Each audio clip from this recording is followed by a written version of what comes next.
नमस्कार, मैं हूं रागनी वर्मन और आप देख रहे हैं राष्ट्रीय जगत विजन न्यूज।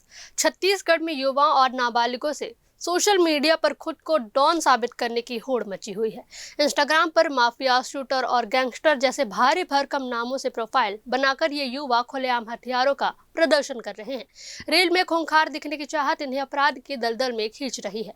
बिलासपुर पुलिस ने अब ऐसे डिजिटल गुंडों की लिस्ट तैयार करना शुरू कर दिया है। ये वही लोग हैं जो पिस्तौल और चाकू लहराते हुए अपनी फोटो और वीडियो पर धमकियां लिख रहे हैं। पुलिस का कहना है कि सोशल मीडिया पर दिखाई जा रही यह दबंगई सीधे जेल का रास्ता दिखा सकती है। रायपुर, दुर्ग और बिलासपुर में सैकड़ों फर्जी प्रोफाइल सक्रिय है। नाम है सिंघम भैया, माफिया किंग, शूटर लवर जैसे।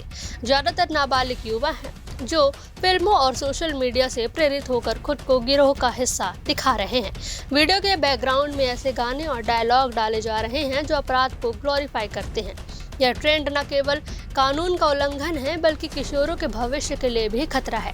नगर पुलिस अधीक्षक के निर्देश पर साइबर टीम ने संदिग्ध प्रोफाइल्स पर पैनी नजर रखनी शुरू कर दी है। कई युवाओं को उनके माता पिता के साथ थाने बुलाकर फटकार भी लगाई जा रही है। पुलिस ने साफ कहा है कि अगर कोई हथियारों के साथ रील डालेगा तो उस पर वैधानिक कार्रवाई होगी और जेल की प्रक्रिया भी अपनाई जाएगी। सोशल मीडिया कंपनियों को भी ऐसे अकाउंट डिलीट करने के लिए पत्र लिखे जा रहे हैं।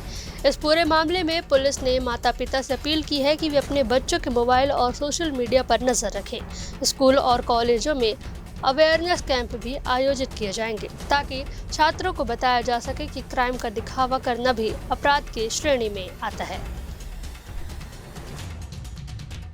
सीएसपी निमितेश सिंह के मुताबिक नाबालिगों के मामले में परिवार के सहयोग से सुधार लाया जाएगा, लेकिन आदतन अपराधियों और कानून हाथ में लेने वाले पर पुलिस सख्त कार्रवाई करने से पीछे नहीं हटेगी।